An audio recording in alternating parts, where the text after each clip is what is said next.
Vamos a revisar el tema 5 de los modos de adquirir la propiedad. Dentro del sistema jurídico en el cual nos encontramos, la ley va a expresar textualmente cuáles son los hechos o actos legalmente reconocidos por los cuales se puede constituir un derecho de propiedad a favor de una persona. De modo que no puede constituirse un derecho de propiedad para una persona si no está dentro de estos medios legalmente reconocidos por nuestro sistema jurídico. Así que vamos a ver el concepto de los modos de adquirir la propiedad y la clasificación general de estos. En primer lugar, vamos a revisar el concepto de los modos de adquirir la propiedad. Son aquellos hechos o actos idóneos reconocidos por la normativa jurídica por los cuales se puede transmitir, se puede constituir un derecho de propiedad. Entonces, cuando hablamos de hechos o actos, aquí hay una diferencia clara. Los hechos escapan de la voluntad humana. Son aquellos medios por los cuales la naturaleza, por ejemplo, puede generar, puede constituir un derecho de propiedad a favor de una persona. Esto es algo que debemos tomarlo en cuenta. Cuando hablamos de actos, aquí propiamente es la voluntad humana que genera esta transmisión o constitución del derecho de propiedad a favor de una persona. Para nosotros es muy normal entender que la propiedad se transmite por un acto voluntario que hace el titular del derecho a favor de una persona.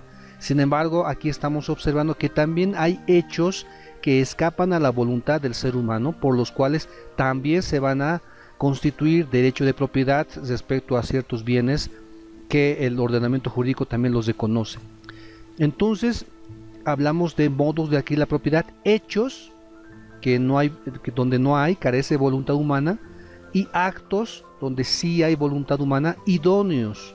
Esta idoneidad es el reconocimiento jurídico que existe dentro de nuestra normativa, dentro del sistema en el cual nos encontramos.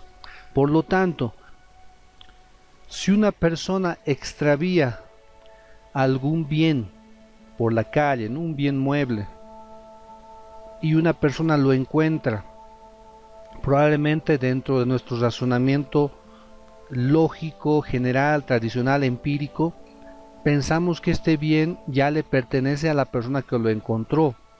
Sin embargo, ese no es un medio idóneo para constituirse un derecho de propiedad. No es que el primero que encuentre el bien extraviado va a ser propietario, porque el medio idóneo por el cual pueda una persona obtener el derecho de propiedad no está reconocido en este caso. En otra situación, por ejemplo, el robo, el hurto, tampoco puede ser un medio idóneo por el cual se puede constituir un derecho de propiedad. Así que para que el derecho de propiedad sea tal y tenga su efecto jurídico legalmente reconocido, tiene que ser transmitido, tiene que constituirse a través de los hechos o actos idóneos que la normativa jurídica los reconoce. El artículo 110 del Código Civil expresa textualmente cuáles son esos actos o hechos jurídicos por los cuales se va a constituir el derecho de propiedad. Están enunciados de la siguiente manera: son los actos o hechos: la ocupación, accesión, usucapión, contratos, sucesión mortis causa, la posesión de buena fe y otros que la ley mencione. Muy bien, fuera de esta lista que el artículo 110 del Código Civil manifiesta, no puede haber otra manera de transmisión o constitución del derecho de propiedad. En primer lugar, vamos a resaltar una distinción. El derecho de propiedad puede transmitirse, pero también puede constituirse solamente, sin un transmisor. Eso lo vamos a ver enseguida. A continuación, entonces, vamos a observar en los siguientes temas y la explicación de cada uno de estos puntos. Vamos a estudiar la ocupación, qué es la accesión, qué es la usucapión. El más conocido medio por el cual se transmite el derecho de propiedad son los contratos. También vemos que la forma de transmisión de la propiedad va a ser a través de la muerte de una persona y por lo tanto la sucesión mortis causa. También vemos la posesión de buena fe para los bienes corporales muebles. Y otros, cuando habla de otros que la ley mencione, nos referimos a que también la ley faculta a ciertas autoridades, dentro de estas judiciales, por ejemplo, que pueden ordenar que el derecho de propiedad se transmita de su titular a la respectiva persona. Pero también la ley, por ejemplo, menciona en el artículo 158 de la Constitución Política del Estado, en el parágrafo 1.13, hablamos de las atribuciones de la Asamblea Legislativa Plurinacional. Dice el punto 13, aprobar la enajenación de bienes de dominio público del Estado. O sea, parte de las atribuciones de la Asamblea Legislativa Plurinacional es aprobar la enajenación. O sea, se puede vender bienes de dominio público del Estado.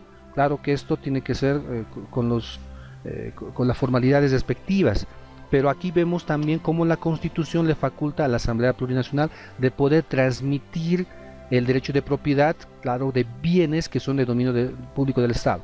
Entonces, para nosotros, como estudiantes del derecho, debemos tomar en cuenta que el derecho de propiedad no puede constituirse por un acto que esté fuera del sistema jurídico. No puede ser de que alguien se encuentre un bien y ésta sea ya reconocida dentro del ordenamiento jurídico como propiedad, o que por las costumbres en ciertos lugares de nuestro territorio se intenta usurpar el derecho de propiedad o extinguirlo. No nos olvidemos que nuestro sistema jurídico protege el derecho de propiedad individual dentro de la persona natural o personas colectivas también. Así que para nosotros es importante tomar en cuenta que los medios idóneos, hechos o actos jurídicos que la ley se conoce son los únicos medios por los cuales se puede transmitir o se puede constituir un derecho de propiedad. La clasificación de los modos de adquirir la propiedad se dividen de la siguiente manera. Vamos a ver en primer lugar que el derecho de propiedad se lo puede transmitir de forma originaria y de forma derivada. De forma originaria es cuando se funda, se crea, nace el derecho de propiedad en una persona respecto a la cosa. Aquí nos referimos que el derecho de propiedad se va a constituir en la misma persona. Aquí usamos algunas palabras que nos ayudan a entender esto. Se funda el derecho, se crea el derecho, nace el derecho de propiedad. No es que lo va a transmitir alguien, sino que en la misma persona, dentro de un acto voluntario que manifiesta, va a poder tener el derecho de propiedad. Vemos como ejemplo es la ocupación. La ocupación es un modo de adquirir la propiedad que lo vamos a revisar posteriormente sobre bienes muebles corporales que no pertenecen a nadie o que han sido abandonados. Estos bienes no pertenecen a un titular, a una persona, y por lo tanto nadie va a poder reclamarlo. No son bienes extraviados, porque los bienes extraviados son bienes que pertenecen a ciertas determinadas personas. Por lo tanto, cuando hablamos de originario es que el derecho va a nacer en sí mismo. Le doy el ejemplo, es el caso de la pesca. Cuando una persona, se dedica a esta actividad, los peces que va a sacar de un determinado lago, por ejemplo, cuando los pesca, ya son suyos. La pregunta es, ¿quién le transmitió el derecho de propiedad? Nadie. Nace el derecho de propiedad en sí mismo, por lo tanto. Este es el modo de adquirir la propiedad de forma originaria. Cuando hablamos de derivado, es cuando una persona recibe el derecho de propiedad de otro sujeto. Por ejemplo, un contrato de compra y venta. Este es el modo de adquirir la propiedad más entendido por nosotros, cuando una persona que es titular del derecho puede transmitir el derecho de propiedad a una persona, por ejemplo, el contrato de compra y venta. Así que vemos en primer lugar los modos de adquirir la propiedad originarios, derivados. Originarios, no hay transmisión del derecho de propiedad, no hay un tradens, tampoco hay un accipiens, así que el derecho de propiedad va a nacer en la misma persona, en el titular, que ahora va a ser de ciertos determinados bienes. Derivado cuando una persona transmite el derecho de propiedad porque es titular. Vemos también que el modo de adquirir la propiedad puede ser a título universal y a título particular. Es universal, lo llamamos universal, en primer lugar, cuando se recibe la totalidad del patrimonio de una persona. Ese sería el primer caso. Cuando se transmite la totalidad del patrimonio, entendemos nosotros que el patrimonio, siguiendo la teoría del patrimonio personalidad, está adherido, está ligada a la persona. Por lo tanto, una persona nunca en vida va a poder disponer de todo su patrimonio. El patrimonio siempre está adherido a su personalidad, pero cuando muere, en ese momento sí la totalidad de su patrimonio abstracto, universal, total, se va a transmitir a sus herederos. Muy bien, ese es el primer caso cuando hablamos de transmisión del derecho de propiedad, modo de adquirir la propiedad a título universal. Pero también hablamos de universal cuando se transmite una parte, hablando diríamos en porcentajes, pero que no es específica. Entonces, cuando una persona fallece, puede ser que un heredero pueda ser el que reciba la herencia total del 100% del patrimonio, pero también pueden ser varios coherederos. Hagamos de cuenta que son 5, entonces a cada uno le va a tocar el 20% de la totalidad, pero este 20% sigue siendo algo abstracto, sigue siendo algo incalculable, no es algo determinado. Entonces ahí nos estamos refiriendo que la transmisión del derecho de propiedad va a ser universal. Esto sucede solamente en el caso entonces de por muerte y sucesión mortis causa, por lo tanto. Llamamos particular cuando la transmisión del derecho de propiedad consiste en un bien específico o determinado a otro sujeto. Por ejemplo, tomamos en cuenta el contrato de permuta de un vehículo a cambio de otro bien como contraprestación.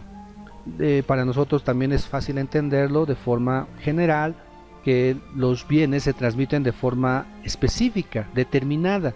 Cuando una persona va y compra un celular, es determinado el celular, ¿no es cierto?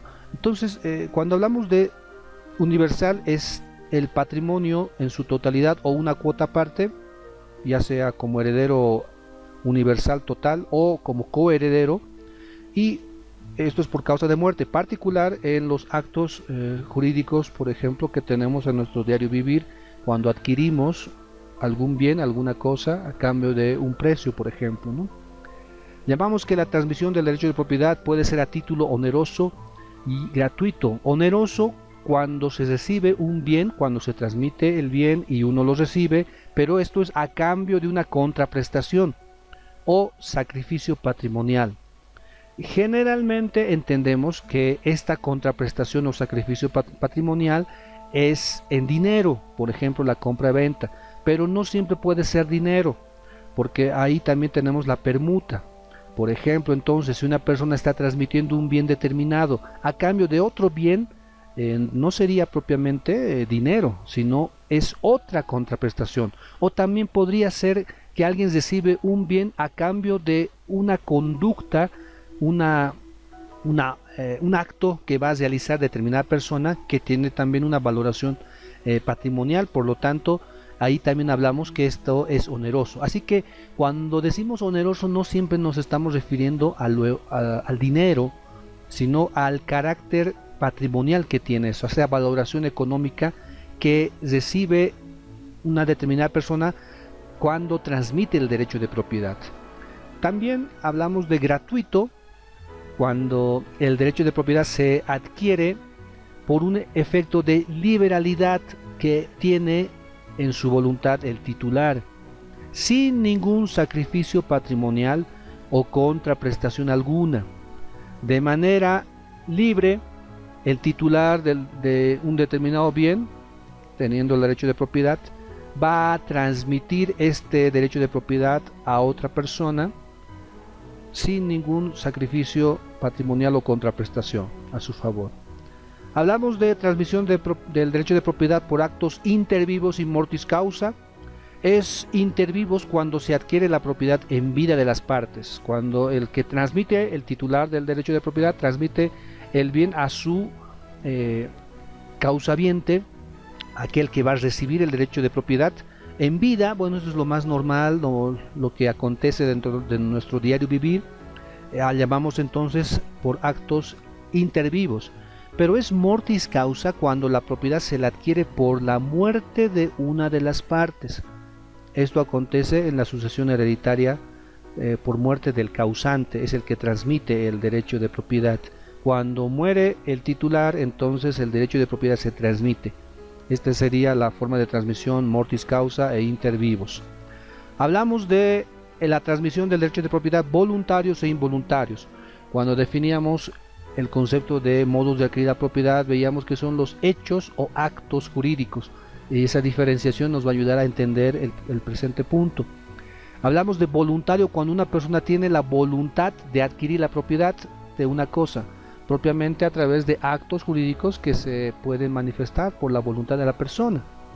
Es involuntario cuando se adquiere la propiedad sin la voluntad del hombre, es decir, esto ya va a ser un efecto de la naturaleza. Hablamos de un hecho jurídico que lo conocemos, por ejemplo, la aluvión y abulsión, cuando por ejemplo el cauce de los ríos pueden de un terreno superior comenzar a sacar restos de tierra, de cascajo, piedras, y lo va a depositar en otro terreno. El que se benefició puede adquirir el derecho de propiedad de estos materiales que serían considerados inmuebles en este caso. Bueno, en este momento podemos ir diferenciando entonces la transmisión del derecho de propiedad voluntario, cuando la persona adquiere por voluntad la propiedad, e involuntario, cuando adquiere la propiedad pero sin manifestar su voluntad, sino por un efecto de la naturaleza. Con esto estaríamos terminando el tema 5.